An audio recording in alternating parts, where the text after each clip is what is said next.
Okay, so I released a video on YouTube called An Open Letter. And in this video, a person in my audience wrote me an email and then I wrote them back and I just read word for word what I wrote to them. I'm summarizing everything in this video here, so if you actually want to know the full context, just go watch that video. But this person's email at its core was essentially asking me if I could advocate for Palestine while not contributing to the rise in global anti-Jewish bigotry. And my response to them, again, I'm really summarizing here, was that I already have gone out of my way several times to make it very clear that anti-Semitism and anti-Jewish prejudice is not a part of my pro-Palestinian stance. I already have denounced anti-Jewish bigotry and I will continue to denounce anti-Jewish bigotry. Let me just say that again for people who are really struggling to understand this bit, because it really does seem like I can't say it in enough different ways, enough times. If you are a person who is just against Jewish people in general because you're just like a bigot,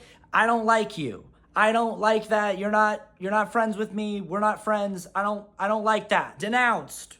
It's denounced. I'm denouncing. But I went on to say in my email, which again, I am paraphrasing, I do not believe that we are seeing a rise in anti-Jewish hatred and bigotry and violence because people are out on the internet and out in the world advocating for the life and safety and freedom of the Palestinian people. And I said that what I do believe is that the rise in anti-Jewish bigotry in the world can be linked directly to the Israeli government and their actions and the people who support them. And this is for a number of reasons. For one, it's because they are the ones who are insisting that their actions speak on behalf of and for Jewish people around the world. It is the Israeli government and their supporters who are insisting that they are indistinguishable from the global Jewish diaspora. They're the ones saying that, not me, not the vast majority of people who are advocating for Palestine. There are people in the world who unfortunately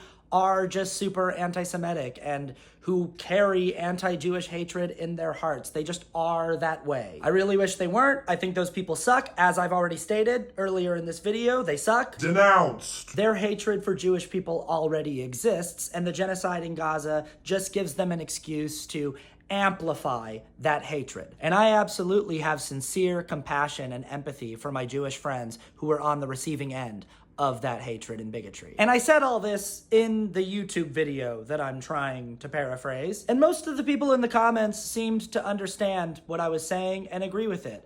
But I had several people in the comments who felt like what I was saying is that the rise in anti-Jewish rhetoric and anti-Jewish violence in the world is the fault of Jewish people somehow, and they really took issue with that. I had one person who was like, hey, as a Jewish person who's in your audience, this video really, really hurts. I feel like you're being really dismissive of the fear and the anxiety that I'm experiencing, and that really hurts. And this person wrote in their comment, and I'm just gonna read this part word for word, they wrote, I don't think you would blame gang violence in Chicago for the rise of racism in America or some crimes by some immigrants as the cause for the increased anti-immigrant xenophobia, or people with mental health challenges as the cause of the rise of homelessness. And on the surface, this seems to be a pretty astute observation from this commenter, but it definitely requires a little bit of a more nuanced probing, because there is a big difference between blaming the Israeli government and their actions for the rise in global anti-Semitism and blaming gang violence in Chicago for the rise in racism in America. And it all comes down to two words: power dynamics. So it is definitely true that there are racists in the world who will use gang violence as an excuse to justify their racism, or they will use crimes committed by immigrants to justify their xenophobia. But those people are misplacing the blame. Gang violence is the result of impoverished communities being systematically marginalized by a larger oppressive power structure. Very similarly, anti-Semites are going to use what is happening in Gaza as an excuse to justify their anti-Semitism and their hatred for Jewish people. Make no mistake, they are wrong for doing that and ignorant for doing that. They shouldn't just be mad at the global Jewish diaspora. They should be mad specifically at the Israeli government, the IDF, and the people who support them. Because the Israeli government is not some marginalized group that is acting out, that is lashing out against a larger oppressive power structure. They are the larger oppressive power structure. They are the oppressors. They are the ones with the power in the situation. So Hamas is like a gang, right? Because this is an organization that is born out of an impoverished community that has been systematically marginalized, dehumanized, and essentially erased by a larger oppressive power structure for decades. These are people who have no choice but to fight. Their lack of power in the power dynamic deprives them of options. But Israel is a global superpower with one of the most well-funded militaries in the world. Israel has the power. Israel has options. They do not need to be doing what they're doing. They can do it a different way. They can make a different choice. Think of it this way.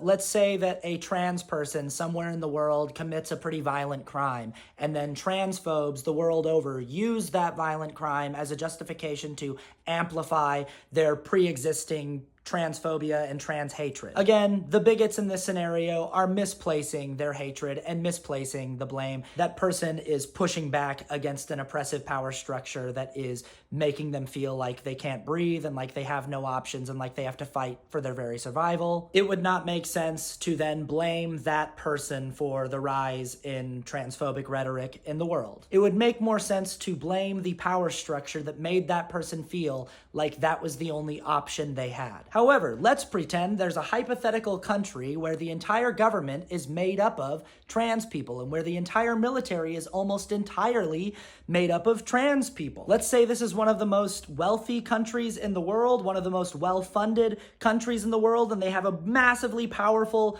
military with massively powerful allies. And let's say that one day they just start massacring the shit out of their neighbors. They're just like, we don't like these people over here. We want their houses. We want their stuff. And so we're going to use any excuse we possibly can to bulldoze their neighborhoods and try to erase them from, existence. And let's say that as the result of doing that, there is a rise in global trans bigotry. Now we have a different situation because we can't look at the larger oppressive power structure that made them act that way, that forced them into that behavior, that made them feel like they didn't have any other options. They are the power structure. They are the ones holding all the cards, so there is no one left to blame but them. Oh my God, I really hope that makes sense. And I know that it won't for so many people, and that's fine. But power dynamics, it all comes back to power dynamics.